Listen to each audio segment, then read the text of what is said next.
welcome back to another episode of That Video Game Podcast. I'm your host, Boston. Joining me as always is Moonpear. Yawn. Yeah. If you're a patron, which you should be, patreon.com/E1M1, the ones are numbers. If you're a patron at any level, voting for the most recent Game Club is still live right now. Yep. As of this, it'll probably be live for about another week. Your vote counts. There is a clear leader at this point.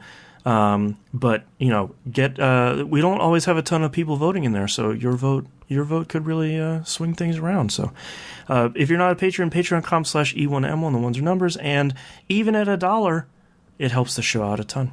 So go become a patron, get some cool behind the scenes stuff. Get your butt to patron. That's right. With all that stuff out of the way, what have you been playing this past week, Moonpear? Exhaustion, hence the yawn. That's my game of the week, is Exhaustion. Me too. That's our episode. We'll see you next week. Okay, so start with Apex Legends. Yes. Apex Legends is really good. I don't know how much more I can say about the game at this point, other than I still really, really like Apex Legends.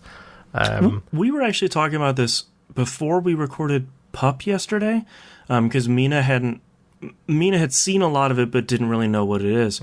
I will again encourage people, even if you haven't played a Battle Royale game, I think this is really the one to start with because you don't have to use voice chat. I haven't run into anybody that I've played against that has been using voice chat.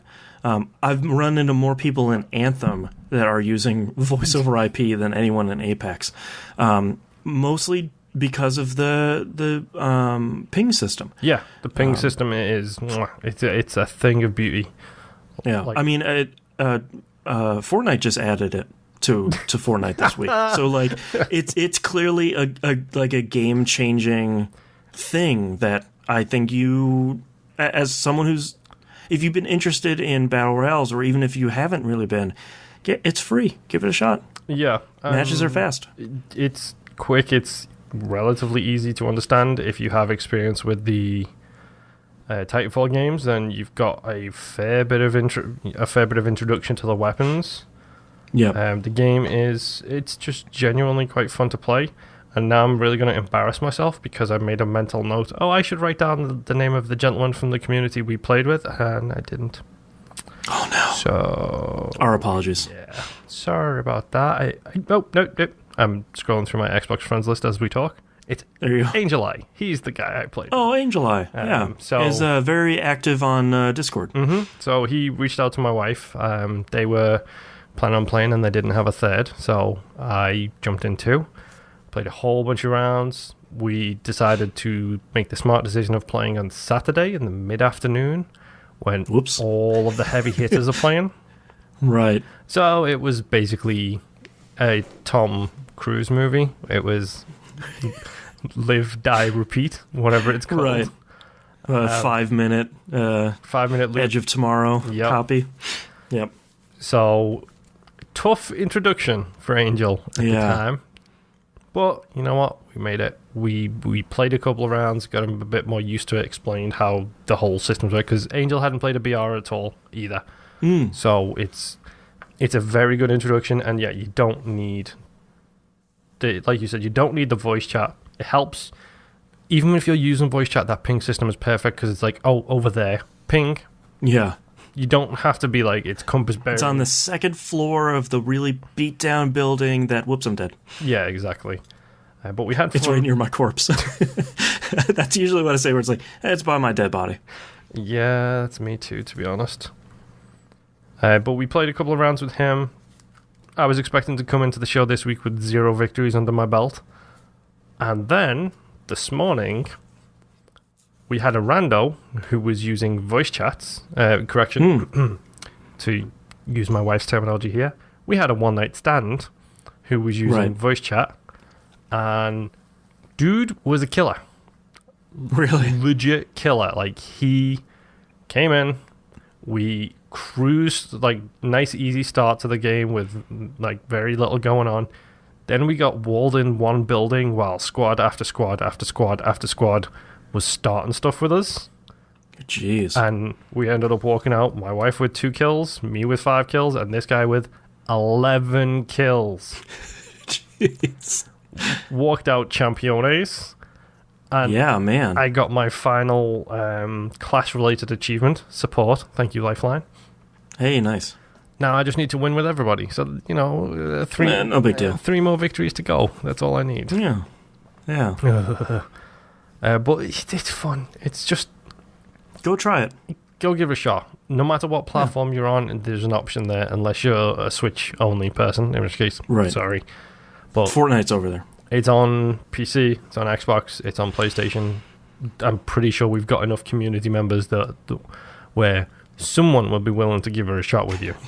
Yeah, you know someone on that your platform of choice. I'm half tempted just to try it out on my PC and make sure that just push my PC a little bit and see what it can run. Because apparently I struggle with 2D games. 3D games, they're all right. Mm-hmm. You're really like the Saturn. It's the opposite of the Saturn. So my PC equals inverse Saturn is what you're saying? Right. But I might give it a go on PC, see how things go. But it's good. It's good. Yeah.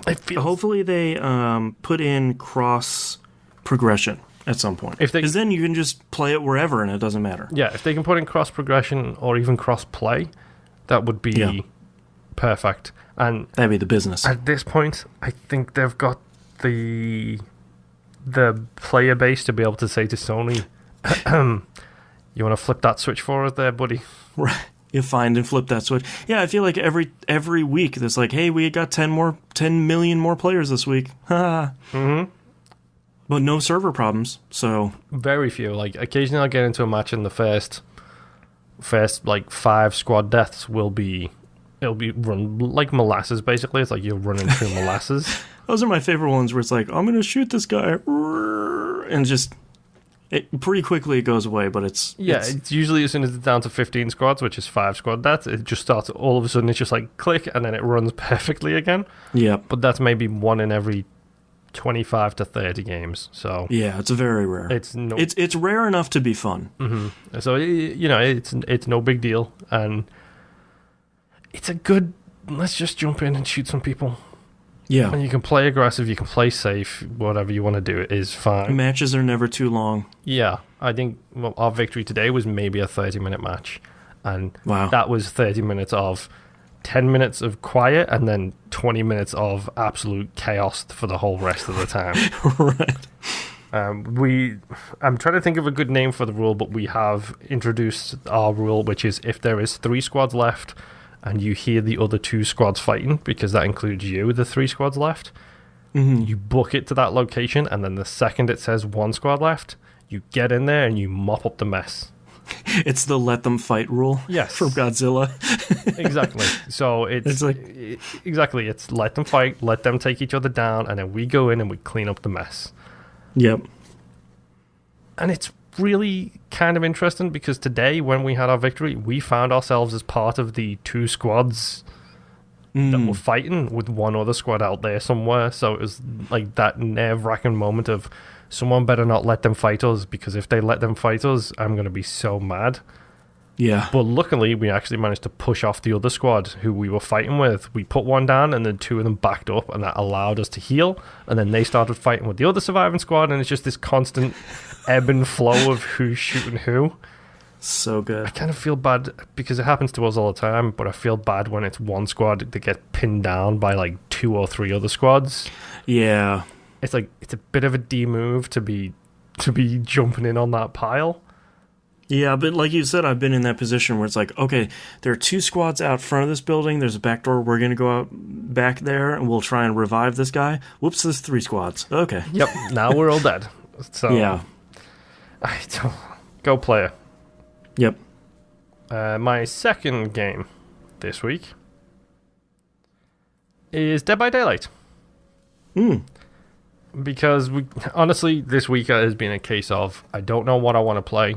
I don't know what I want to do. I'm very blah right now. Yeah. So I wasn't too sure what I was doing. I was jumping backwards and forwards and just like, I don't know what I want to do. Spending like 2 minutes firing up a game and then being like, I don't want to play this one. Quit, close, come upstairs. Oh, maybe I'll play this one. Nah, I don't, not that one. Yeah, exactly. Very much that kind of approach to games this week. And my wife has been working on her Survivor achievements, which the Dead by Daylight, for those who don't remember / don't know, asymmetrical 4v1 multiplayer game, killers versus survivors. My wife has pretty much, I think she had like 2 Survivor achievements left out of, like, win as a specific survivor under specific conditions. Oh no, that's where it gets tricky. Okay. Yeah, so there's a bunch of like achievements and stuff related, like every survivor has their own unique skill set. One of the achievements for every survivor is Adept Survivor Name. Okay. And it's win using only that survivor's specific skill set. They're 3 perks, which you can equip 3 perks at level 10. That's not too much. You can get them quite easily. Laurie Strode is the Michael Myers survivor. So in his DLC, Laurie was the survivor that came with him as the killer. And this is the same Laurie who is in the most recent movie, I believe. Okay. One of her skills is Object of Obsession, which there is a mechanic in Dead by Daylight where if you load in and you can be the object of a killer's obsession, which means that they will focus fire on you more than anybody else. Okay. One of Laurie's perks that she starts with is called Object of Obsession. And what that means is if you are looking at the killer in his direction within a certain range, their like silhouette will show up on your screen and show you exactly where they are. Oh, like, wow. Through walls and stuff, like a friendly fire, a teammate kind of thing in Halo where you'll see them through walls. Right. Downside of that is they see you. Oop, okay. One of her achievements, I think it's called Item of Obsession, is to survive the entire match, escape last, and never get hit. Wow. Okay. So it's just a perfect game, basically. Basically, yeah. It's always be aware of where the killer is while never letting the killer know where you are. So it becomes one of those, I can't think of, like, traffic lights, I don't know if it's called over here, where you're playing... Yeah, red light, green light. Yeah, where like you turn around, you look, and then everybody stops. And then you turn around. It's that exact same thing where you spin the camera around, you see the silhouette, you turn around, and you look at the floor. And you hope that the killer did not spot your silhouette. I don't think he saw me. Oh. Right. So I jumped in and I was playing it with my wife because it was like we didn't know what to play. So let's just jump in. It doesn't matter. I need a bajillion blood points XP in the game to progress with my characters and unlock. So I'm just going to play it for fun. And slowly but surely chip away at some of my achievements, but mostly just jumping in to get XP. So we jump in, and there's a guy who's the chainsaw killer who can down you in one hit, which is great. And at that point, like, by the time the killer was, like, really chasing after us and stuff, we already had, like, 2 of the 5 generators needed done. So it was one of those situations where it's like, okay, I'm just gonna go and get the killer's attention. Because, like, just before the match, my wife and I were talking, and I said to her, just pick Laurie. If we get a newbie person who doesn't understand what they're doing with the killer, this is your perfect chance to get that achievement and get it out the way. Yeah. Because the round before, we literally had a dude who had the brand new DLC killer and didn't attack us, just watched us as we opened the generators, opened the exit gates, and walked out. It was like, if you were Laurie, you would have got that. Right, like... But, oh well, it happens. So it was like, go Laurie, we'll see how we go. She jumps in, we're playing as Laurie, and we had so many generators up at that, and I was like, you know what? I'm just going to get this killer's attention. I'm going to run around trees while he keeps trying to chainsaw charge me. And then, hopefully, buy you guys enough time for him to kill me, and then you guys to all escape. So I'm doing like figure 8s around trees, dip dodge, ditching out the way, jumping through windows, doing everything I can to just keep the killer's attention on me and just avoid getting hit by that chainsaw dash at any cost, essentially. Got it all done. Killer kills me. They open the exit gates. And these two other people are futzing around while my wife is trying to, like, work... It's like pushing him out the exit. She's trying to work her way towards the exit while at the same time not look at the killer and get seen by the killer. Right. And to get out in time. And eventually these two other people leave, and then it's just this slow creep of adrenaline and tension as I'm dead spectating her screen. And she's inching her way towards the exit. Right. Just like, please, please, please, please, please. Eventually sprints out the exit gate. He's like, please let that achievement unlock, because if it glitches, that's a nightmare achievement. Yeah. Get out the exit, get back to the title screen. Kaplunk, achievement pops. Yes. Thank goodness. Dead by Daylight is so great. We spent like 6 hours yesterday playing that game. Wow. If you own Dead by Daylight on the Xbox One and you are interested in playing it, send me a message. I miss playing with groups of 4, groups of 5, whatever. Send me a message, jump in, let's have some fun as survivors. Like, yeah, let's solve some jennies and escape through some hatches. Like, yeah, it's just a normal night. It's just a fun game to play. Yeah. And you don't even need all the DLC. For the record, the Soul Lady, still OP. So OP. But yeah, Dead by Daylight is fun. Moving on to my next game, which I played a grand total of about 20 minutes of. Sorry to disappoint you in this case. I was frustrated with my PC, so I kind of stepped away for a while. I made sure it worked, and that was good. You can correct me on the full title here.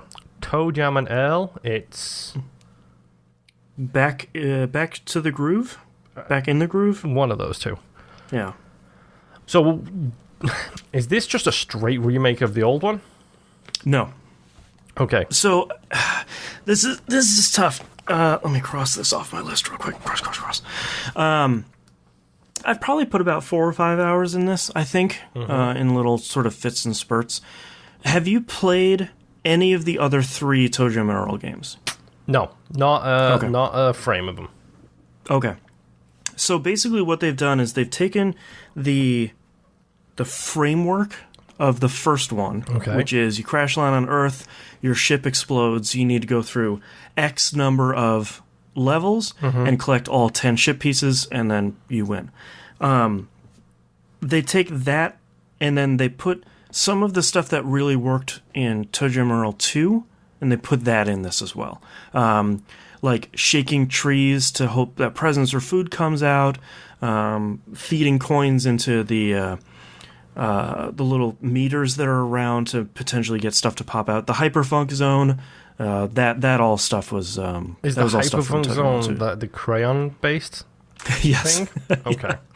The incredibly hard to do anything in crayon thing. Camera's way too close. Yeah, it always has been, and I don't think they're ever going to change it. And there's an achievement for getting to the end of hyperfunk zone, and I don't know how you're going to do that. Oh, jeez. Unless you sort of be small the entire time. Hold that hide button the entire go. Yeah. So you got through basically you did the tutorial levels? I did the first level. I'm up to collecting spaceship parts now. So I'm currently exploring my second or third level, collecting spaceship parts.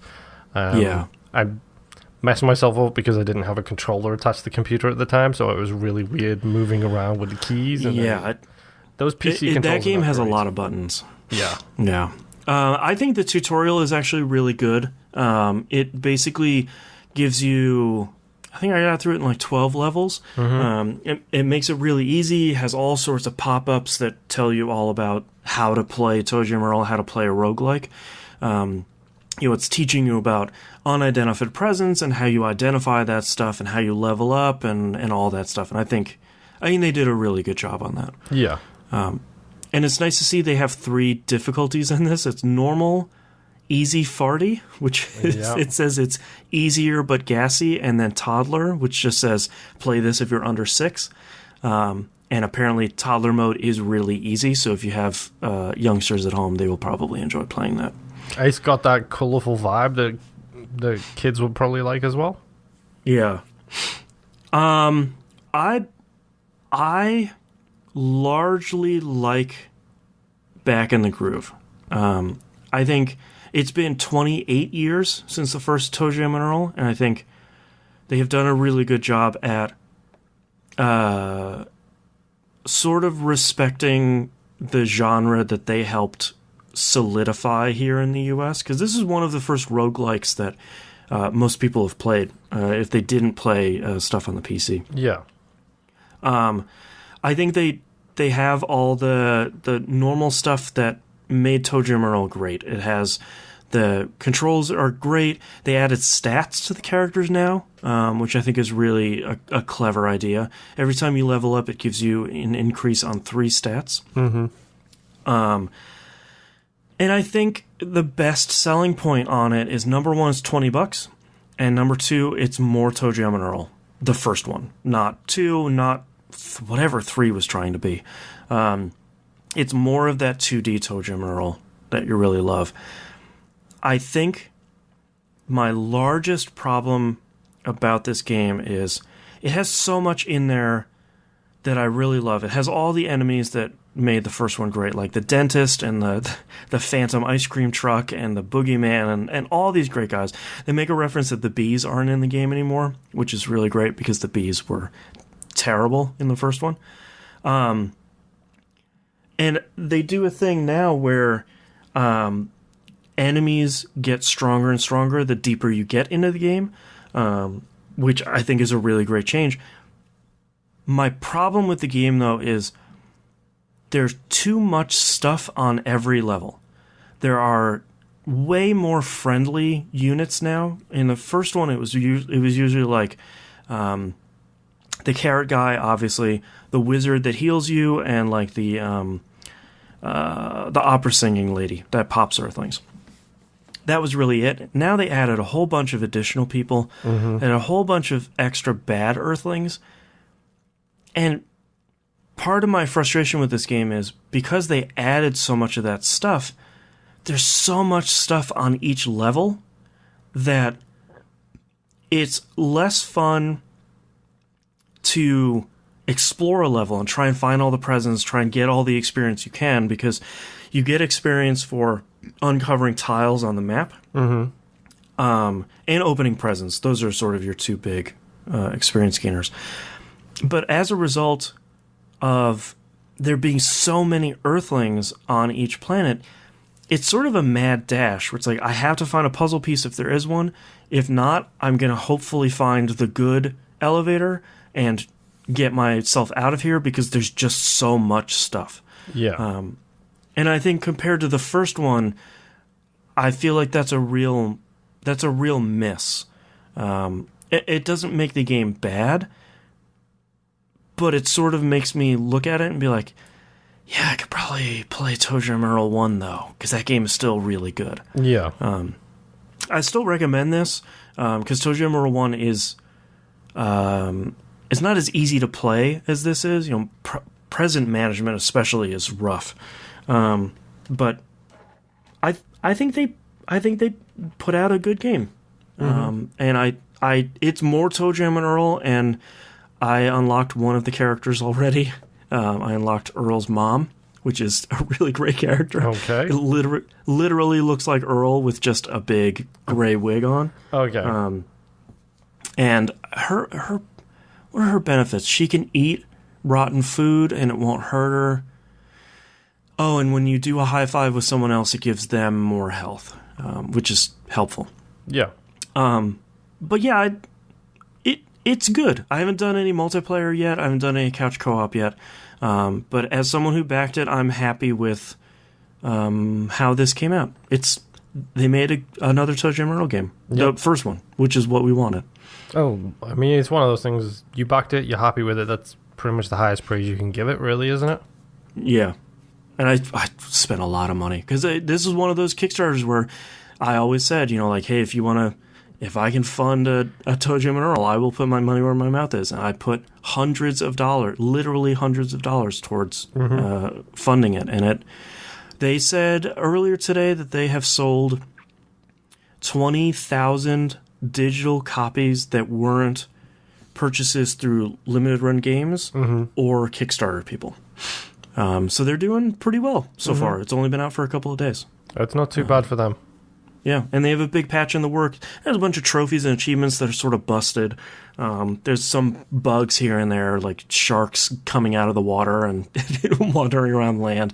But they're a small team, so they're figuring that stuff out. Yeah, so. And I did see them put out a tweet saying, "Yo, do me a favor and don't threaten our developers with death." Yeah, they had to ban someone from their Discord for that. Yeah, maybe, treat people like human beings with dignity and respect out there, folks. Get another hobby that isn't video games if you're going to do that. Mm-hmm. Yeah. Yeah, go threaten your local arts and crafts supplier store manager with life and death problems.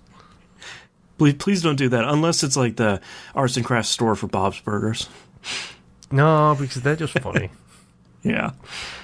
But, yeah, I mean, ToeJam now, I've barely even scratched the surface at this point. I mean, the main thing for me was finding out how you feel about it, and yeah, if you're enjoying it, and it seems like you're making pretty quick progression in it, like I think they've changed it so that most games are faster. So one of the biggest problems of the first one is you could go 20, 30 levels on random mode without getting all the pieces. Yeah. In this one, I beat my first normal mode, and I think I was on floor 15, 16. So that was pretty short. I'm playing a random mode playthrough right now, which is my greatly preferred way of playing ToeJam Earl. That turns it into a much more true roguelike than fixed mode. Yeah. And I haven't unlocked hardcore mode yet, but I'm very curious to see what that's going to be. And I'm hoping random mode gives me larger floors too, because some of the floors feel very small. That's not really... I want more stuff to explore. I want more... now it's on PS4 and Xbox One and Switch and PC. Like, I want bigger and bigger floors. Yeah. So hopefully there'll be more of that. Mm-hmm. Anything else, ToeJam wise? No, we'll talk about it more as the weeks come on. It's still pretty fresh, and I have been spending time finishing up other stuff, so I haven't played as much ToeJam Earl. Yeah. My final game this week is Anthem. I finished Anthem. I, again, barely played anything this week, so for Anthem, I got up to the princess. Okay, yeah, that's the beginning of the brick wall, the first brick wall quest. Mm-hmm. So I got up to the princess. I got that cutscene, which I really did enjoy that cutscene. I thought it was actually very, very good. Mm-hmm. Great acting in that one, like performance capture. They're really good in that one. Yeah, I still love Owen. My wife hates him. I love Owen. Yeah. Has your wife finished the game either? Nope. We are both up to about the same place. Yeah. So I still like Anthem. I still like the way it feels. I still like the way it looks. Obviously, issues, load time, stuff like that, things we talked about previously. I haven't hit any bugs at all. So, oh boy, you are lucky. Mm-hmm. I cannot turn around without hitting a bug. That's not a scorpion joke either. That's what I'm hearing. But yeah. So far, I still like Anthem. And this is a game where I could sit down and just plow through it and get to the end. But I'm taking my time. I'm not feeling anything right now, so I'm just going to dip in unless I stop feeling it, and I'm going to stop. So I still like Anthem. So I've finished Anthem. Oh my god. So the brick wall quest finished up in a way that was wholly unsatisfying. The whole quest is sort of like, you need to prove yourself worthy to these tombs, and then once you do so and you find the tomb, it says explore the tomb. And minor spoiler alert for everyone here, it's just a room. It's just one room. Like, when I hear explore the room, the tomb, like, I expect like a mini dungeon at least, or at least a couple of rooms, a puzzle maybe or something. Thankfully there are no puzzles in that one, because the puzzles in Anthem are fairly brain dead. But I keep running into parties that can't figure out how to match symbols. Which is just, it's like, I keep saying, like, okay, I'll do all the puzzles myself. Like, one of the puzzles, there are like three main puzzles you run into. One of the ones you run into the most are like, there are two symbols on a platform. Yeah. And it's like, one symbol is up here, up above you and to the right.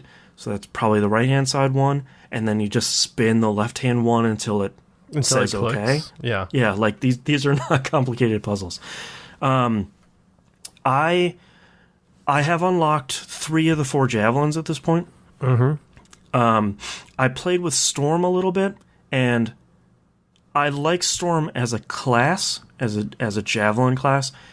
It was a little too squishy for how I want to play Anthem, though. I think it's designed really well. I think its ultimate is really cool. I've been sticking with the Ranger. That's been my favorite one. It's sort of tanky enough, and it's good enough at shooting, and it's sort of fine at everything, and I've been taking that. Yeah, I'm lucky because I'm playing as Storm, who is squishy. Like, no doubts about it. The game even tells you. Yeah, but I'm lucky because I play with my wife, who is the Colossus. So nice, squishy and chunky boy to the rescue kind of story. Yeah, Colossus would be the last javelin I would unlock if I was going to play more Anthem. I do like the 2 Sentinels you run into. Sentinel Bryn, I think you've probably run into. She's the one that's really awkward. Like the nervous one, yes. Yeah, I like her a lot. A lot of her stuff is really fun. I like Sentinel Dax, which you haven't run into yet. She's pretty fun because she's pretty much the polar opposite of Sentinel Bryn. Those were the 2 characters I really clicked with. I think Faye and Halleck, the people from the intro that you ran into again during the princess stuff, they're fine, but they all sort of fit an expected role in the story. And I think they don't really exceed their role, which is fine. The story is not great. I finished the game. The final boss fight was fine. A little bit confusing, a little bit too long. And then the ending was just sort of flat. It reminded me a lot of Destiny 1's ending. We're like, all right, this is really starting to get, that's the credits? Yeah, the stranger discussion. Yeah, you very much have a scene like that where it's like, all right, on to the next. Oh, that's okay, that's all of it. I do have to say, I did like the soundtrack a lot, and I've been listening to it a little bit, and it's a shame that it's poorly presented in the game because I don't remember her name, the woman who composed it, but her stuff is really great, and it's not well presented in the game. Yeah. Once I hit level 16 and I got near the end of the game, I did finally find a loadout that made me feel pretty solid combat-wise. I was using one of the assault rifles, I think they call them, the auto rifles. Yep. And marksman rifle, one of those. And I felt like, excuse me, I felt like I had a little bit of range, I had a little bit of stopping power if something was getting close to me. Really didn't like the shotguns that I was using. Yeah, I'm not a fan of the shotguns. They kick a little too much. Yeah. It's the hardest gun to get right in any game ever because you can either make them feel like they're not worth it or you can make them feel super overpowered. Hello, Destiny. How are you doing? Yes, Destiny will forever have a problem with shotguns. And that felt pretty good, and I used that combo up until the end. I wish I had written down like which category of each one of those, like what the weapon name is for each one of those, but I totally forgot. I got really frustrated with the second brick wall quest. So here's a tip for anyone that hasn't gotten to it yet. I won't spoil what it's about, but basically you have to go build this thing, and they say, all right, you can do a quest chain for Matthias, or you can do a quest chain for Sentinel Dax.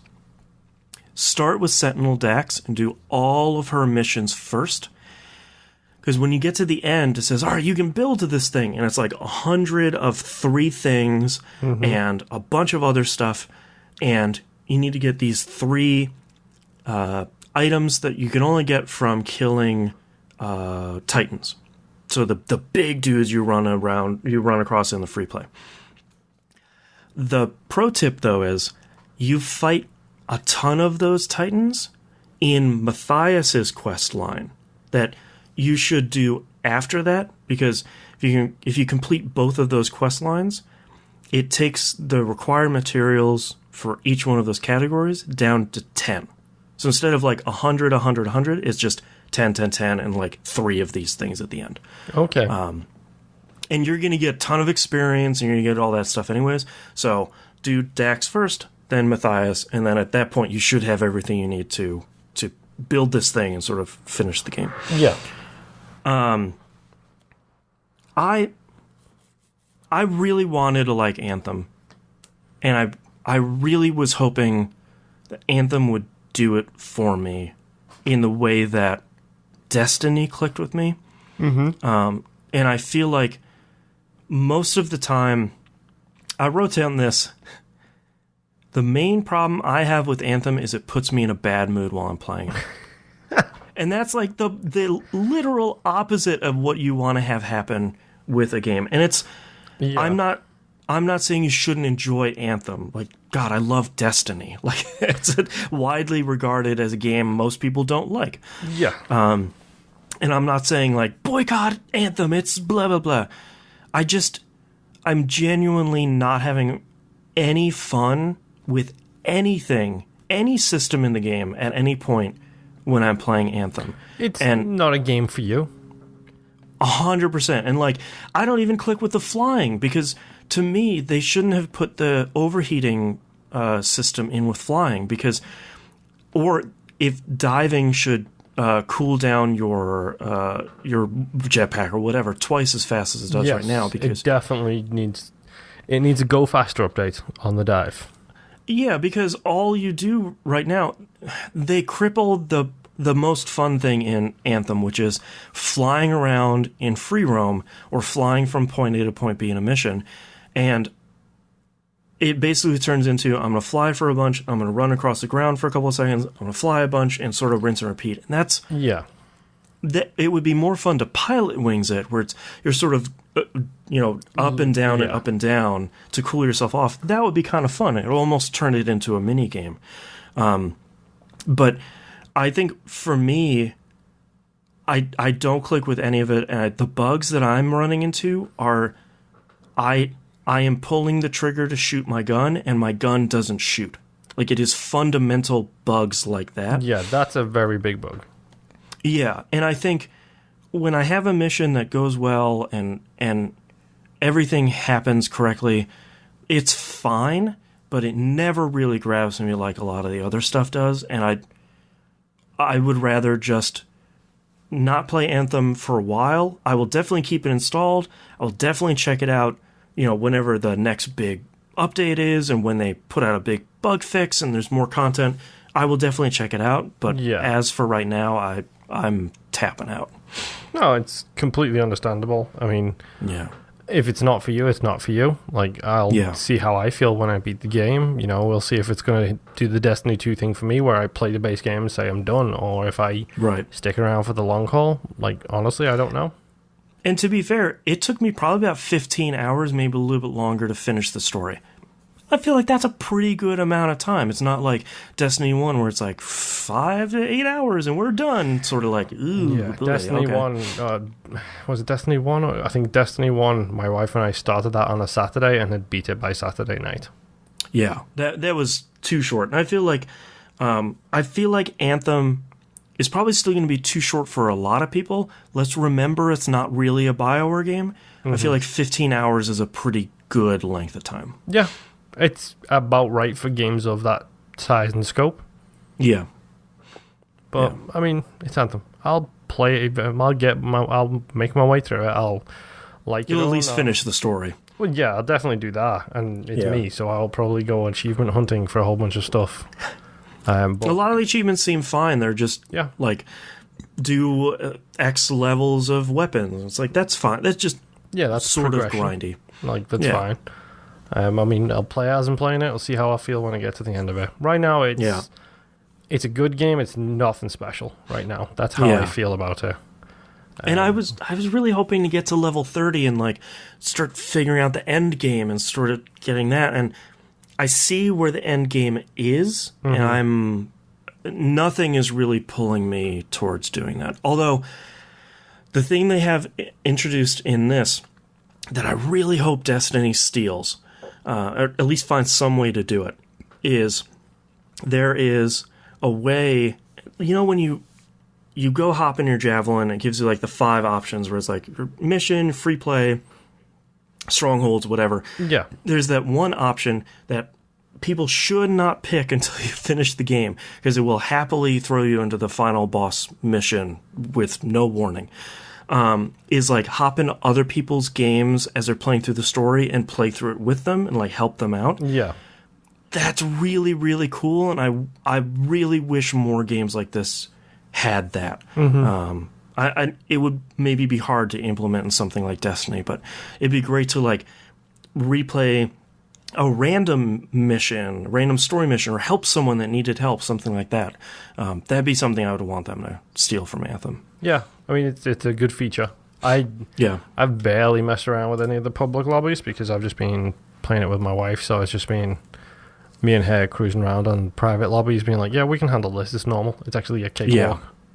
I really wish Anthem didn't like wag the finger at you when you went offline, where it's like you should be playing this online. It's like I get it. I want to read a codex entry for 2 minutes. Like just chill. Yeah. It does that a whole lot, and that kills me a little bit inside. Whereas like you do not get to tell me if I want to play private or public.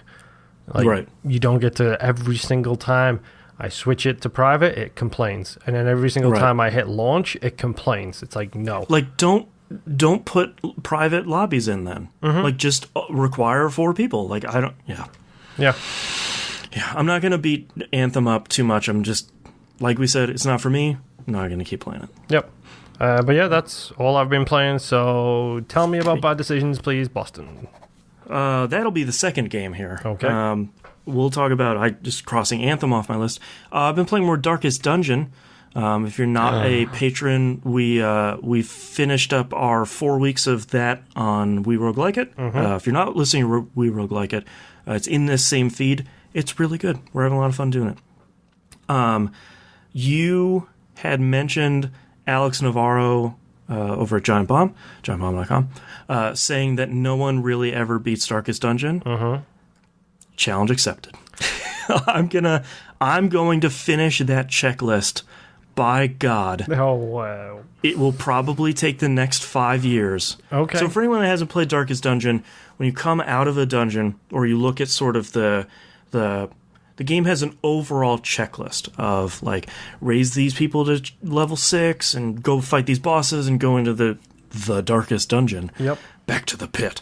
But I'm gonna beat Darkest Dungeon, and it will probably kill me, but I'm gonna do it. Slowly but surely. So mostly this week has been me on the PS4 version, starting to build my team back up. Got a couple people at level 4, a couple people at level 2 and 3, sort of smattering here, but I'm having a harder time deciding on a really solid team, because there are these 3 or 4 additional character classes. Yep. And they're all pretty good. So it's sort of like, I could have my normal roster we talked about and We Rogue Like It. Or you can upgrade it a little bit with these DLC people. Yeah, I could bring a Flagellant in instead of a Hellion. Like, I could bring a Shield Breaker and sort of do some pushing and pulling. But yeah, Darkest Dungeon is still really great. Yep. Another good plug for psprices.com. We were talking about it during PUP yesterday when we were recording. Musum was really interested in Darkest Dungeon for Switch. And I said, hey, not on sale right now. Pop it in psprices.com and it'll let you know. Yep. So we're not even affiliated with the site. I just really like it. It's the website Moon and I have been looking for like 2 years. It's been quietly working away over there, just being our dream website. Yep. A super secret, like, sale site that nobody really knew about. Yeah. I've gotten a couple emails. It's super great where it's like, hey, it's like a secret, like, psst, this game is on sale. I don't really want to bother you. Sorry. I'll see you later. Yeah. It's really good. Yesterday, my wife took my kid out of the house. Our kid out of the house. Apologies. And all of your troubles seem so far away. Right. So I did what any red-blooded American would do in 2019, and I fired up the Division 2 open beta. Okay. And I proceeded to play that without getting up for 4.5 hours. I did notice a whole bunch of screenshots suddenly getting uploaded onto your Twitter feed. Yeah, I really like the Division 2. Oh, no. I feel like this is sort of why I never fired up the Division 1. Because I've got Destiny already. I don't need another problem. My next phrase was going to be Boston's new problem. My new problem is Division 2. So I figured if I played 4.5 hours and saw very, very little of the honestly quite a lot of content they put in the open beta, I should probably pre-order the Division 2. So I did that. So are we going to expose numbers and editions on this episode? Or? I bought the gold. So here's the thing. I bought the gold edition, and this is my problem with games that have clan systems. And this is a problem Bungie got around. I shouldn't have to buy the gold edition to get into the game to create a clan before someone else does. I should be able to create the clan on a website and then just say, hey, no matter when you guys get the game, here's the clan number, or here's where I can approve. Do it on the website. Have a page on your website which is like the Division 2 clan creator. It doesn't have to be super critical, but I bought the gold edition because I wanted to get in early, because a bunch of other people that are playing on PS4 with me are all getting the gold edition as well. So obviously you want to make as much progress in the clan as early as possible. And Ubisoft's FAQ site has, how do I create a clan? Oh, you'll get the capability to create a clan in-game very early on after you begin the Division 2. It's like, oh, okay. Great. Thanks. Yeah. So Division 2 itself, really don't like the intro. Really, really don't like it. It is tonally carrying a lot of the stuff from the E3 stuff that they did that I really don't like. Is this the early Division 1 trailer where it's like, in a world where everything is run by AI? Yes, it's very much like, do you own a gun? Does your neighbor own a gun? Are you really safe? It's just like, it's 2019. Let's tamp it down. Let's not bring that thing up. Yeah, and it's interesting because you're in DC, you're not in New York. It's not snowy. It is. It seems more like fall, spring or fall. So it's nice to see them. It's not just like at the same time in DC. You know, it feels very much a little bit later where the flu has a name. They're dealing with some of the real downsides of society collapsing. There's some stuff that's building back up. Your main base of operations is the White House. It's awesome. And you'll have to tell me some of this stuff that was in Division 1, because a lot of this stuff I really like. Okay. I really like the UI. It's very clear if you're behind a barrier. Number one, I forgot how much I like third-person cover shooters, and the Division does it really well. Yep. I really like that you can see the X button on another piece of cover. Yep, that's in the Division 1, and you can run and you directly hold it to it. Yep. Yeah, you hold it and you run. If you stop holding it, you stop immediately. Yep. That's really great. Does it do the white outline to show you where your cover is? Like, it's got like a little white box on it, basically like a 3D printout kind of thing on the edge of the cover, just saying, this is where the cover is, this is where it stops. Yeah, it's really good. And I really like how easy it is to turn around corners on cover. Like, you just push that direction and an arrow shows up. When the arrow fills in, you just scoot around the edge. Yep. Even reloading looks cool. There's like a small line that fills up in a quarter circle when you're reloading. Like, there's so much little stuff. a lot of the HUD still on your back, essentially, where it's got like a lot of information on your backpack? Nope.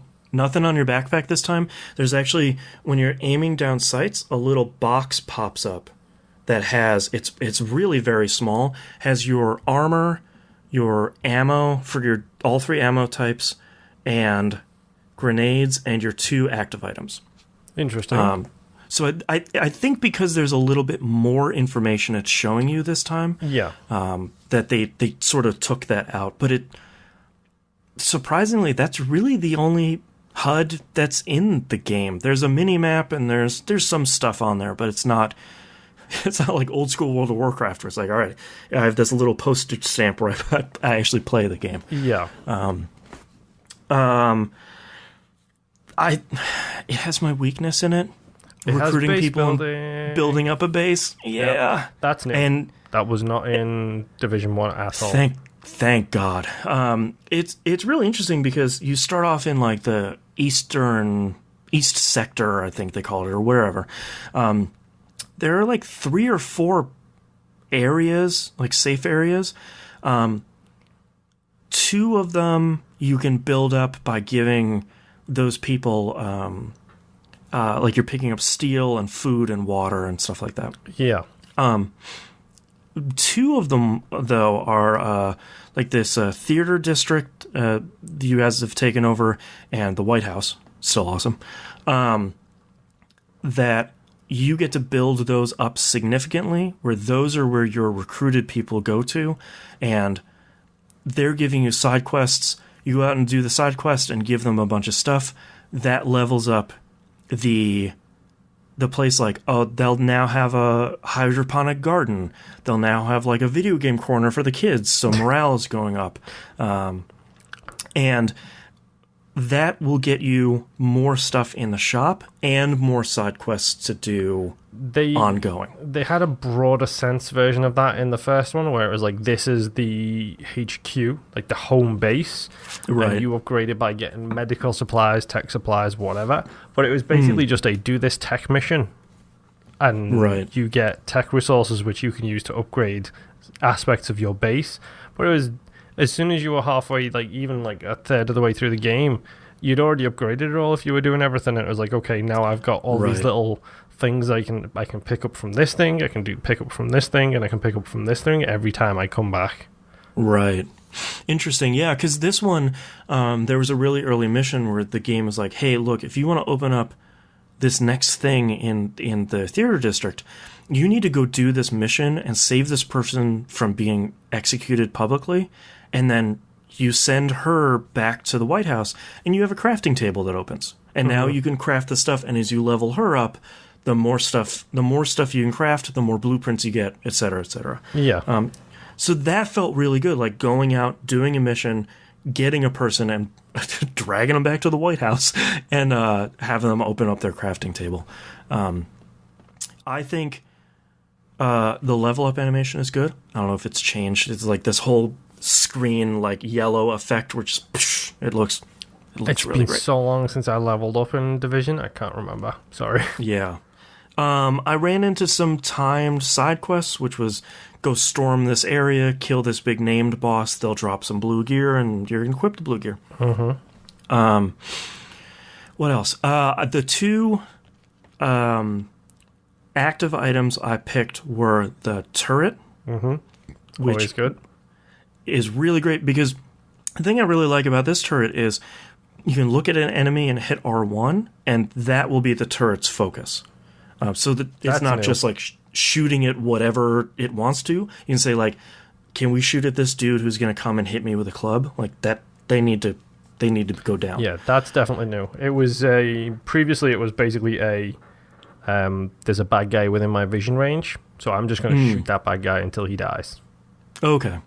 Yeah, and I like that you can either toss it on the ground or put it up on the cover you're hiding behind. That feels really good. Some really nasty things in the Dark Zone that was done with those turrets.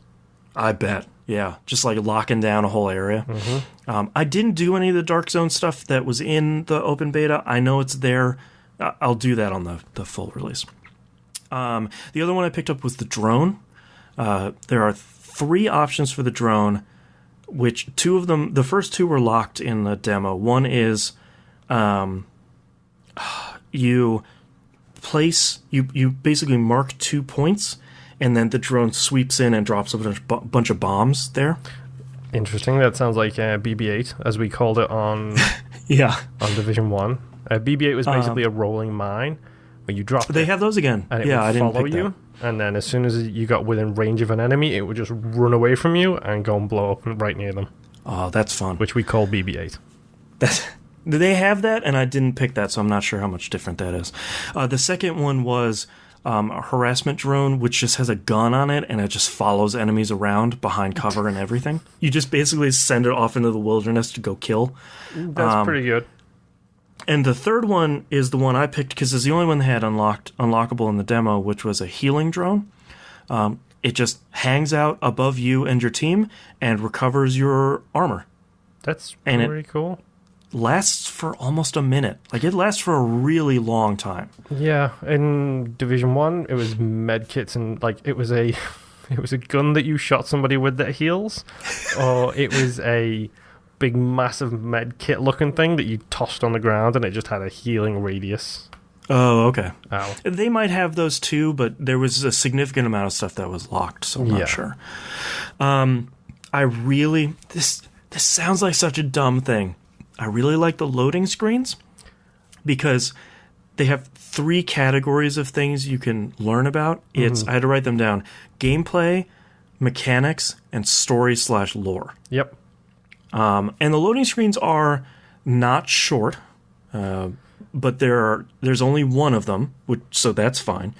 Is it but I like one loading screen, as in the main loading screen when you jump in, when you launch the game, and then when you fast travel, it has very minor loading screens? Yeah, that's true. When you do fast travel, it does have, like, it draws an arrow on the map, and there's some music playing, and you're just traveling there. But otherwise, there aren't any loading screens.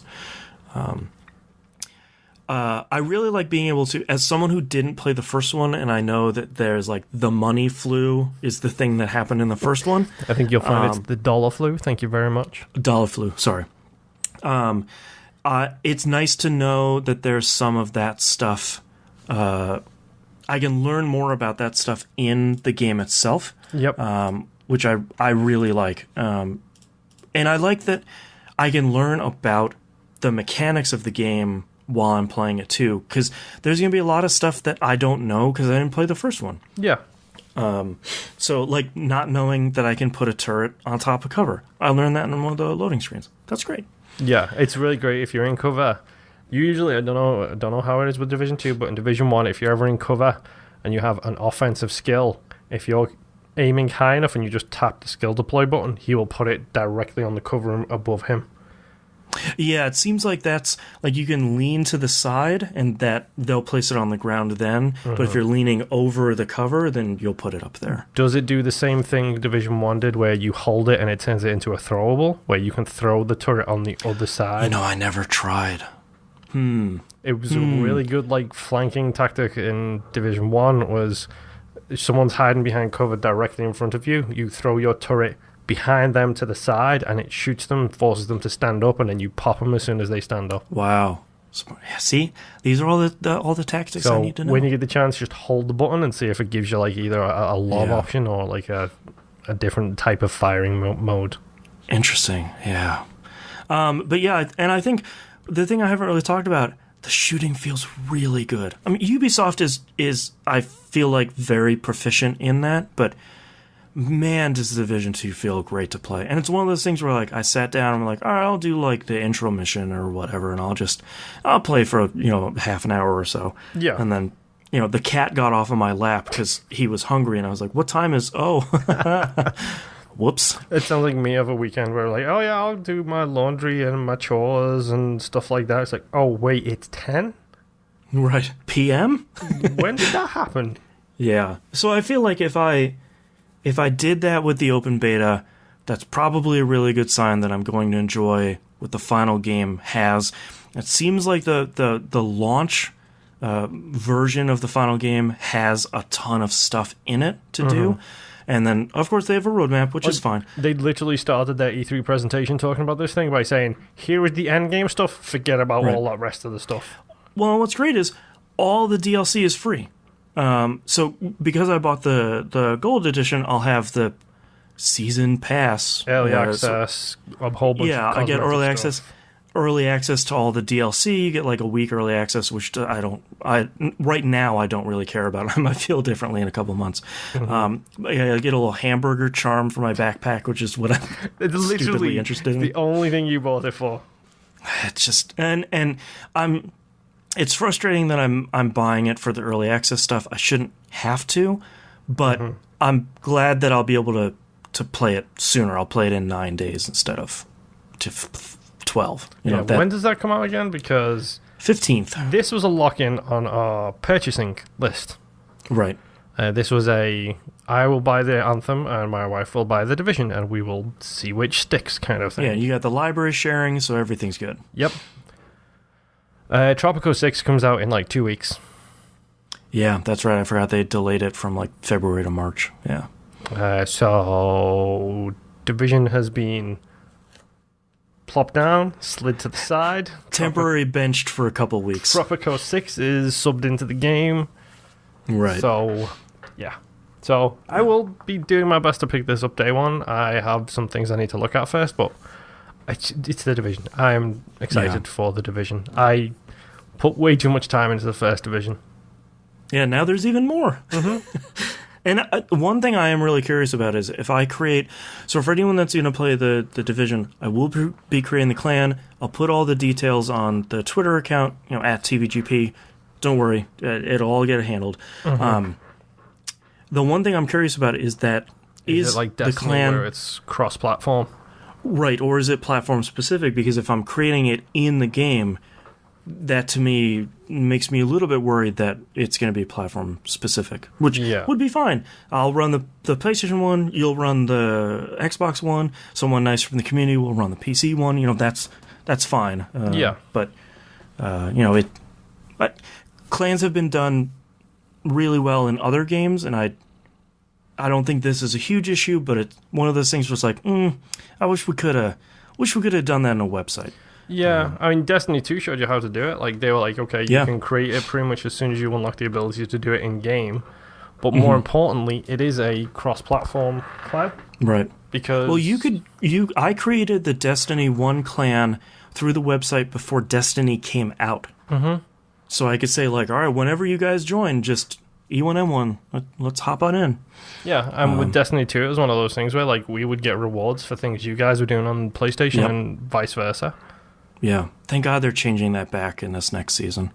To what? So you don't have to do bounties anymore for Clan XP. You just do stuff in the game. Oh, okay.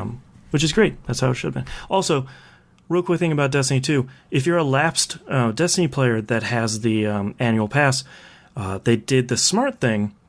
The new season starts and the new content drop starts on Tuesday.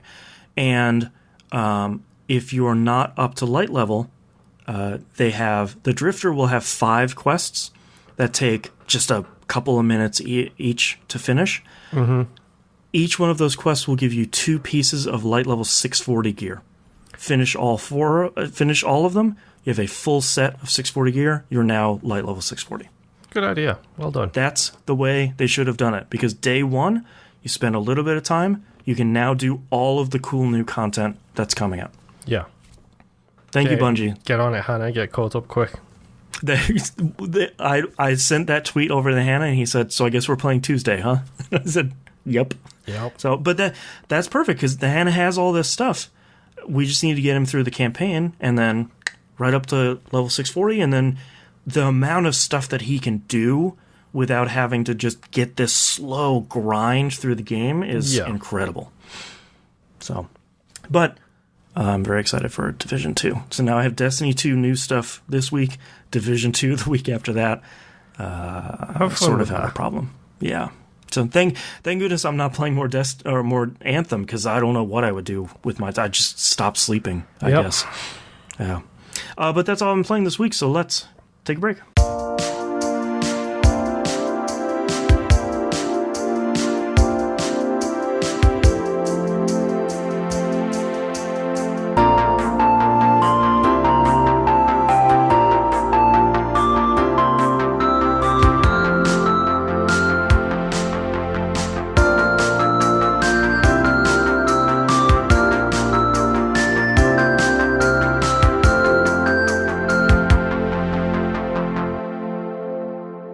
let's talk releases for the week of March 4th, 2019. Left Alive is coming out for PC and PS4.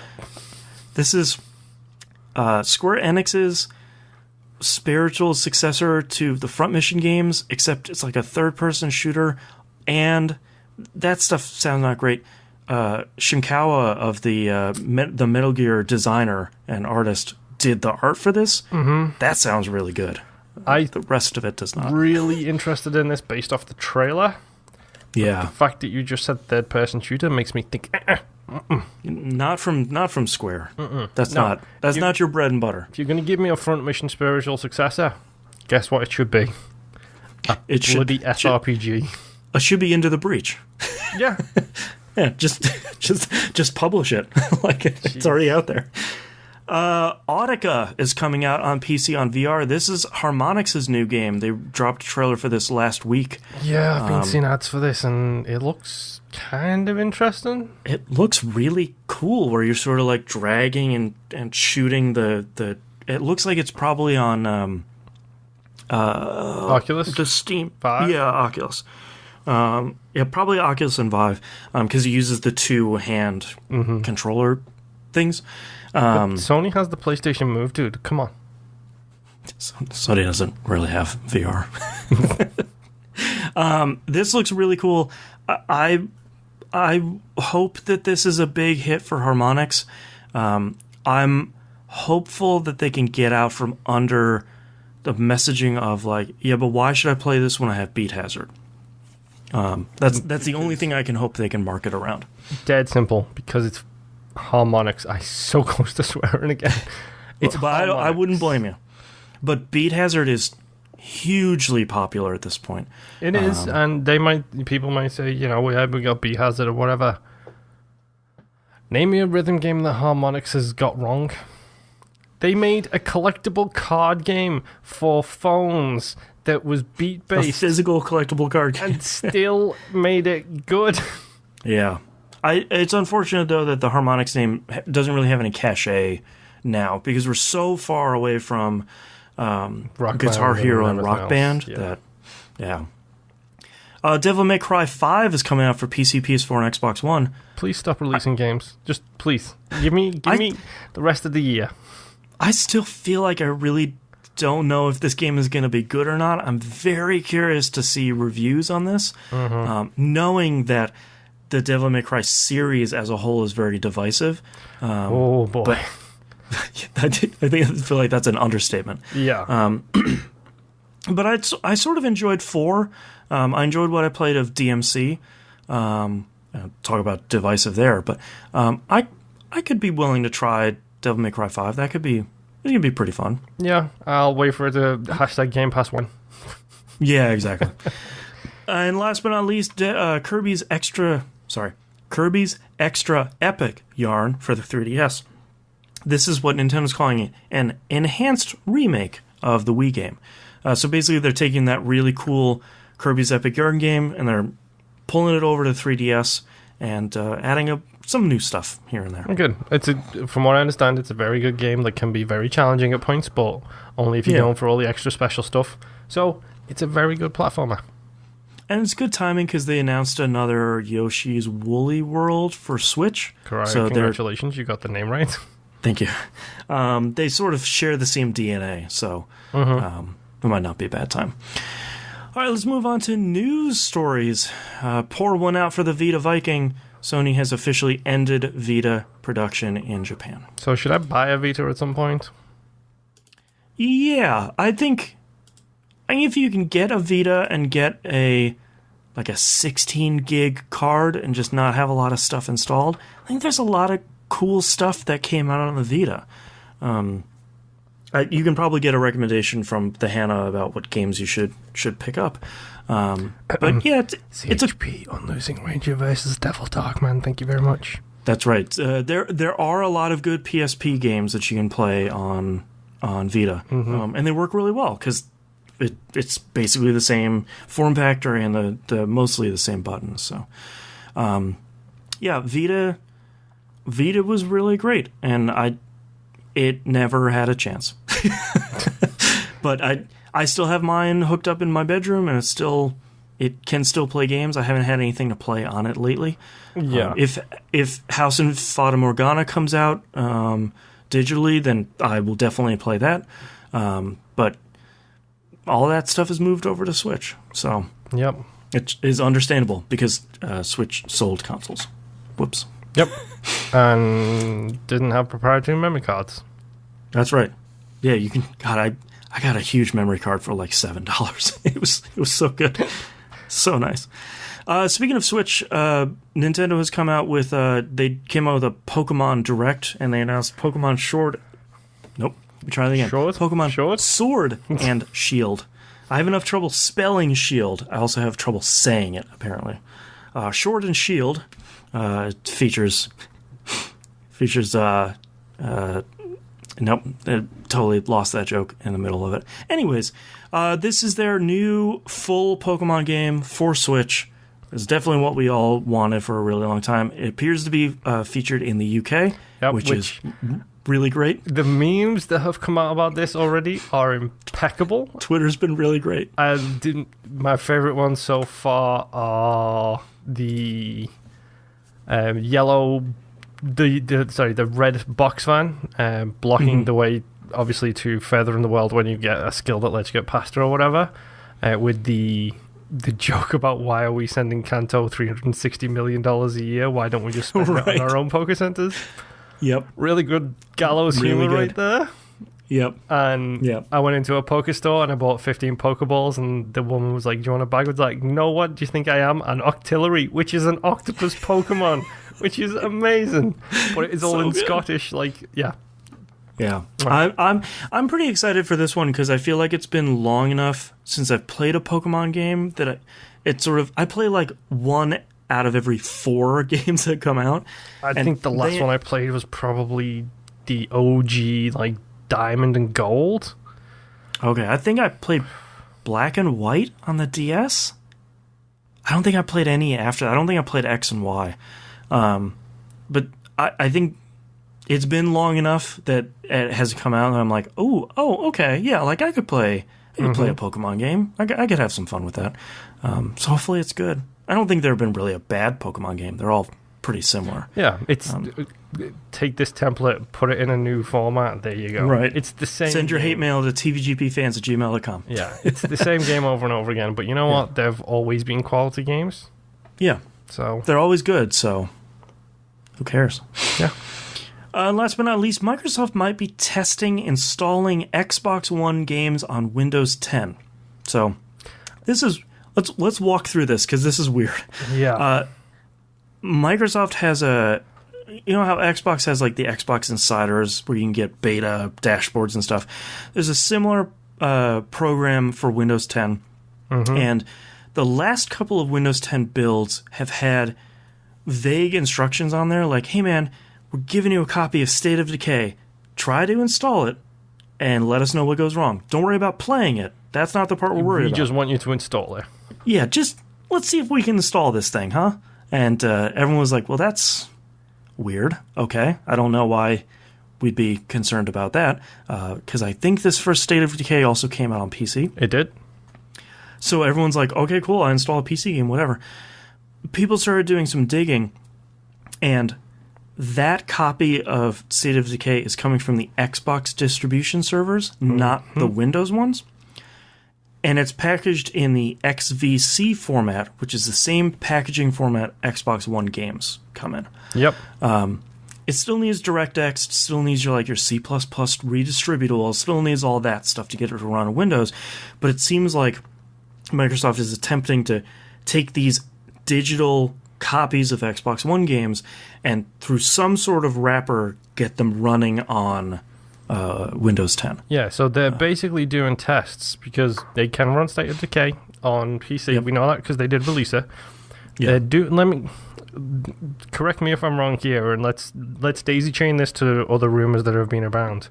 Sure. They're seeing if they can get a native Xbox One game to open on a non-native port using Blackmagic wraparounds. Yes. And the easiest entry vector for that obviously is Windows 10 because they also control that platform. But you're right. It would seem like there would maybe be other applications for that to work. Maybe a console that you hold in your hands. Right, or like a miniature Xbox that doesn't have a disk drive on it. And has a little bit of flash storage in it for one game or so. I think this is really interesting because I think we've been talking a lot about the benefits of Game Pass for a really long time. Sorry if you're sick of it. Go get Game Pass, it's worth it. And a side benefit of Game Pass has been, if this came out on PC as well, Forza Horizon 4, Crackdown 3, that sort of stuff, you also can install it on your PC for free as part of the platform. And Microsoft, a couple months ago, came out with that really confusing statement saying, we're bringing Game Pass to PC. And all of us were like, but it's already there? I'm wondering if this is actually what they're talking about, where it's like, no, we're bringing Xbox Game Pass and all the games, we're going to plop it on PC. You can play all that stuff on your PC. So you're thinking that when they sign companies to appear in Game Pass, they will also be saying, yes, you can allow people to install this on the PC? Potentially. Like, install the Xbox One version on a PC. Because, like, a game like... what's a game on Game Pass that hasn't come out to PC? Like Hellblade, Senua's Sacrifice. I don't think that has a PC version. You got Game Pass? Now you can install it on your PC. Yeah. Interesting. I wonder how they're going to manage system requirements. Yeah, I think that's probably one of the bigger hurdles that they'll have to jump through. Yeah, it's like, how do you say, all right, this thing runs on Xbox or has like Xbox One X enhancements. Here are the requirements you need on your PC. I'm assuming something that's fairly powerful because you're not going to run it bare metal. You're going to be running it through some sort of wrapper. Probably not an emulator, but any form of wrapper that you put around this kind of stuff, it adds, Just slow it down a little bit. Yeah, it adds every single time you put something new on top of it. It adds that layer of obfuscivity or whatever that word is for the machine to read. So it's going to be interesting to see if this is a case of, because like it or not, when the Xbox One X came out, you could not buy those parts for that price for the PC. Right. I don't know if that's still the case or not, based on all the rumors of all of the new stuff coming out soon. Right. But it's going to be really interesting to see them try and overcome this hurdle and then see where they go down the line. Right. Speaking of that, let's move over to questions. Michael S. sent us an email this week. Says, I've been watching the show for about 9 years now. Wow, thank you. That's almost the entire life of the show. I've wanted to write in, but I've always been nervous. Let's address that first. Don't be nervous. Don't be. We're not gonna read your question and be like, look at this dummy over here. That's not gonna happen. Come on, I'm on the show because I started writing in. Like, that's right. I started as you. I am you. You can be. I am you. Yes, one of us. They can be. So yes, write in with whatever questions or comments you have. About 2 years ago, I made the switch to being a PC gamer, and with all the benefits that includes, I was wondering why Boston and Moon have not fully made the switch over as well. Exclusives can't really be a reason, because there are illegal emulators on PC that allow you to put a legal PS4 or Xbox One disc, in your computer and play the game that way. Also, to add on top of that, what Moon has been doing on Xbox One is you've been streaming your Xbox One from downstairs to your PC. Mm-hmm. You don't even need to be at your Xbox One. There's a good remote play app for Windows that Sony puts out. There's Vita. No, it's not. That is not. Don't say that the Sony remote play app for Windows is good on any level. No, it is good. It's 100% good. Mine refuses to run. It cannot recognize my PlayStation downstairs. I've done the sign in, the sign out. Everything's connected wired. It does not work at all. Well, your computer hates you. I don't think that's Sony's problem.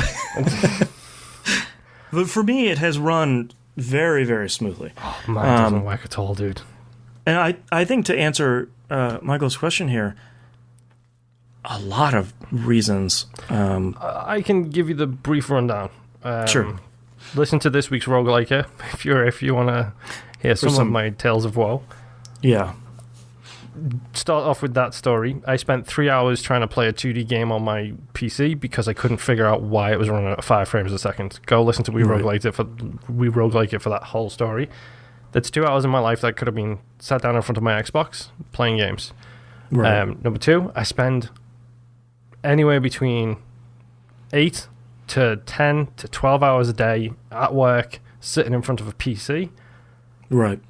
I don't really like coming home and doing the same thing. I don't have the comfiest setup up here right now. Like, I've got my bar stool chair here, I've got the chair I'm sitting on now, but it's not I don't have the best posture, and when I'm sitting on an office chair, that just goes through the floor. Whereas if I'm sitting on the couch, my posture's a lot better, but sitting on this chair for too long, like, I've got a sore neck because the headphones are pushing down, because I'm leaning forwards, because I'm like this. Right.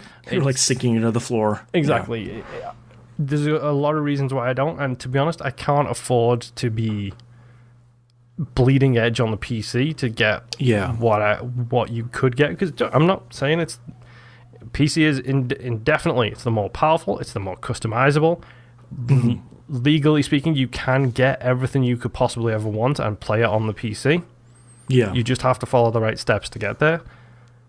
For me, it's just about ease of use. I just want to come home, click a button, hold a controller, and play it. And if I do end up playing Apex on my PC, I will very quickly be outclassed by everybody else who has a mouse and a keyboard, because I cannot play games that way. I'm so used to the controller at this point. I'm terrible when it comes to mouse and keyboard. And thankfully, PC in the last couple of years has gotten a lot better about not needing to be bleeding edge. You know, like, graphics cards are a lot more powerful for a lot longer. Drivers are better. OS is better, that sort of stuff. But I think the biggest thing for me isn't all of that stuff, but the thing for me is, being a stay-at-home dad, I don't have this computer down where my kid is, because I'm recording the show, and she's actually trying to break into the door right now to get to me to say hi. So I can't record downstairs where the kid is. You don't want to hear Daniel Tiger for 2 hours. I don't either. But I don't have this room baby-proofed for her, because she's still young enough that she can't, just fart around here by herself for a while. Yeah. So for me, it's really the accessibility. And when my wife comes home, I want to hang out with her in the living room and play some stuff, as opposed to coming up here in this other place that doesn't have access to my family. So it's, for me, it's the temporary thing, where at some point my kid will be old enough that she can play off in some other room, and I don't have to worry about her swallowing something. And I'll be able to go somewhere and play something for a little bit of time that's only on PC, like I used to be able to. But it's just that transitionary period where I have the studio set up here, and that's not really conducive to hanging out with my peeps. Yeah. If money were no object, I would probably play a lot on PC. But unfortunately, money is an object. So, and if I had a better layout in my house, I would run an HDMI cable down to my TV, and I would use Steam Big Picture. There are plenty of opportunities for me to do that, and I have PS4 and Xbox One controllers coming at me like crazy. But I don't really have that option here, and I've never really gotten the Steam Link to work super well. I really should try it again. Valve has put out a build of Steam Link for Raspberry Pis. That would be another cheap way of getting Steam Link to work, especially now that I can wire a Steam Link down. My PC's wired, obviously. I can hardwire a Steam Link downstairs, so that might be another option. But so there are a lot of games that still don't support keyboard and mouse, or support controller. So that would still be an issue. But yeah, thank you for writing in. That's a good question that doesn't have it's. I'm sure some people would want us to come here and be like, PC sucks. I can't believe anything important is on my PS4. None of that. Yeah. Obviously, I grew up playing PC games, same as you did. That was all we had for a long time. I think you'll find I grew up playing Amstrad games. That's right. a piece similar PC. A facsimile PC. Yeah, we had like Commodore 64 here, and those were the not PC likes. Yeah, the likes. Our new show, I PC like it. Next question here is from Maximus Prime in Discord. With as far back as Diablo 3, every multiplayer looter game besides Borderlands seems to have had a bad or really bad launch. Now that we have Anthem join the group as a poorly launched AAA looter game, and sadly in many ways the worst of the bunch, but with time, lots of work and money, these games all seem to get there. On the converse, Warframe, a free-to-play game released and was very well received, is only growing 6 years later. What do you think made the difference? It being free-to-play, a different publisher, a different developer, all the above? What are you guys' thoughts on the looter-shooter genre, and why so many people get it wrong at launch? I think the best thing for Warframe is people don't remember that launched in a really bad state. Yep, in a very, very, very bad state. Yeah, Warframe was really bad for a long time, like the first 2 years of its life. Mm-hmm. It went through the same struggles that all of these other games went through, as he says, besides Borderlands, but we'll see. The rumor is that Borderlands 3 will be announced this month, so we will see what that turns out to be. But I think is Randy going to be announcing it? Because I hope not. Boy, probably. I think the biggest thing that is on Warframe's side is it's been out for 6 years, and the last 3 years have been really good. Yep. The last year has been outstanding.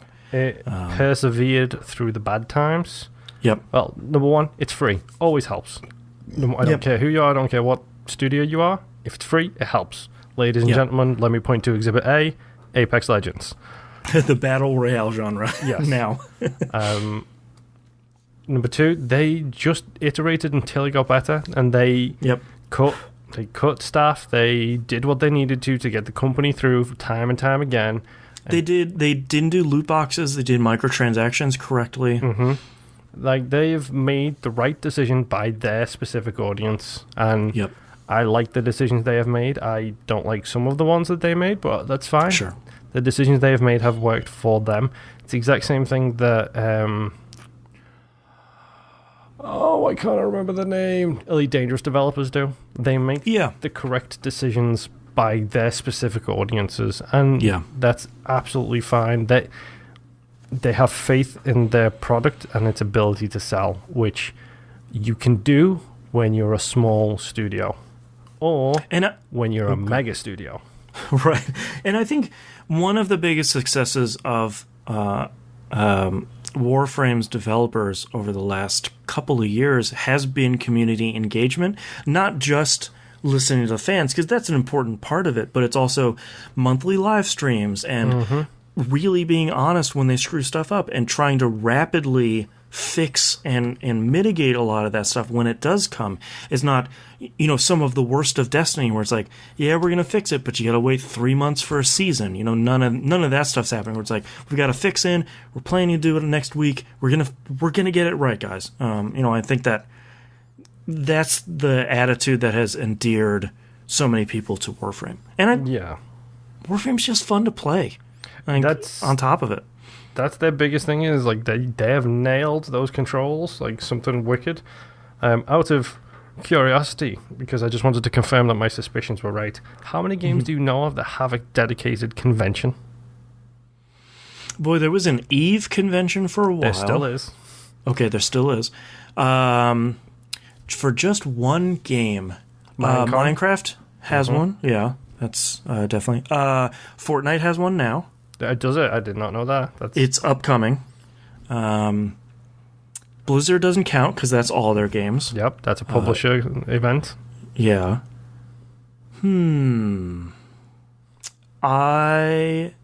Destiny has one, but it's not officially run.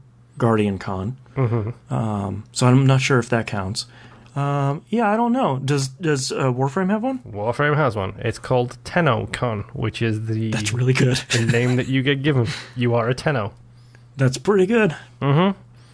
Yeah, I have to give a lot of credit to Warframe's devs.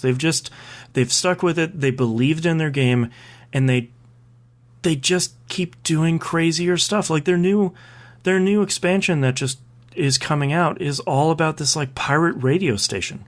Mm-hmm. That sounds awesome. I would want to play that. It's crazy. Yeah. Yeah. And last question here is from T-Bomb Rocks in Discord. Rumor mill back up again with Microsoft buying another company. This time it's Relic, which makes sense considering they are developing Age of Empires 4. My question is, after they're done with Age of Empires 4, do you see them making a sequel to Halo Wars or starting a new franchise for Xbox? Boy, Halo Wars was massively successful for Microsoft. Yep. And I think people give it flack, correctly so. All units. All units. But the game did good for them. It was a good game. Like they made a Halo sort of small scale real time strategy game, and that's on consoles, and that's kind of crazy. But they managed to make it work. I mean, that's what makes me laugh. Is original Xbox helped me figure out this game. Original Xbox for Marines, I'm assuming, or for US soldiers, controlled in a real-time strategy-esque manner as you control them around like structures and buildings and stuff like that. Third person's perspective, but it's like a squad of 4, and you can go through, you tell one person to cover, one person to focus here, one person to focus there. Almost like an old Rainbow Six game? I'm not sure if it was a Rainbow Six game, or, I mean, the word Full Spectrum Warrior is popping in my head, but I don't think it was that. I want to say that Full Spectrum Warrior was a single-person shooter. It wasn't... No, because Rainbow Six Vegas wasn't like that. Nope, Rainbow Six Vegas was like the first person. The start of the split. Yep. But this was an original Xbox game that came out, like OG Xbox, not 360, where it's like small scale like that seems to work, big scale like CNC seems to work, but for whatever reason, the mid scale, everybody seems to rip to shreds, and Halo Wars is in the mid scale. Man, yeah, I'll have to look, but I really don't remember. I adore whatever that game is called. I adored it because it was a real-time strategy, but not at the same time. It's really weird. Sorry for anyone on the live stream. That website just had an auto-playing video ad. Hooray! Yeah. But yeah, for his question, I think you look at Relic, and that's probably a smart purchase. It's a lot like Obsidian. It's a lot like In Exile. They're a developer that makes one specific game and one type of game that is very successful in that niche. And I think you want someone to make Halo Wars 3, Relic is probably your people. Yeah, but at the same time, we can't, as much as we like to, these people have really good successes in that niches, and that's probably why they were bought. But then you look at someone like Creative Assembly, who made the Rome Total War series for how many years? Like 400 of the last years on PC. And then they drop Alien Isolation. It's like, how? How did you make that game? Yeah. I feel like Relic is probably a good choice, similar to In Exile. And just sort of let them keep doing the things that they're doing, and you slowly make a lot of money. It's not going to be... You're not going to make $500 million on Age of Empires 4 in your first weekend. Yeah. You're going to make a lot of money over the next 5 years. Yeah, it's going to be your it's your $1 patron on Patreon. It's making you steady money you can count on month after month. And something like Age of Empires will make you money month after month in a really steady for probably next couple of years until Age of Empires 5 comes out, and then you repeat the Civ cycle. Yeah. But yeah, I feel like if you want to come out with Halo Wars 3, I feel like that would probably do really well, and then probably turn Relic back on Age of Empires DLC or AoE 5 or something like that. But probably a good move for them, I would think. Yeah, they just need to buy, I don't know, Sega, EA. Yeah. Yeah, Activision Blizzard. Anybody at this point. They could repurchase Bungie. Honestly, I am waiting for that cycle to turn around, because the exact same thing happened to the Respawn guys. Yeah. The guys who founded Respawn left EA because of bad working conditions, went to Activision, left Activision because of bad working conditions. Right. Where are they now? EA. Back at EA again. Have you seen the what was it? The thing that came out last week about Bungie's contractual stipulations on who does or doesn't get to work on Halo when they were still sort of at Microsoft, but not really. No. One of the two companies that was named that cannot work on Halo in any form or fashion ever, Gearbox. Oh. I was like, man, Gearbox did the PC version of Halo 1, and apparently they pushed it bad enough that they're like, all right, they right on the blacklist. Oh. I still don't know what the second company is. I'd be curious to see what that one would be. But yeah. I have some probably thoughts. like Valve. Yeah, I got some thoughts about Bungie, but it's something to talk about when I've done a couple of days worth of research, and I don't know, maybe a question episode down the line this year sometime. Aha, there you go. All right, that's all of our questions. Speaking of, and that's the end of our episode. If you'd like to visit us, you can do so at tvgp.tv. Everywhere to find and follow us is on the right-hand side of the page. patreon.com/e1on1. The ones are numbers. Talked about that at the beginning. Like we sort of just made a joke about.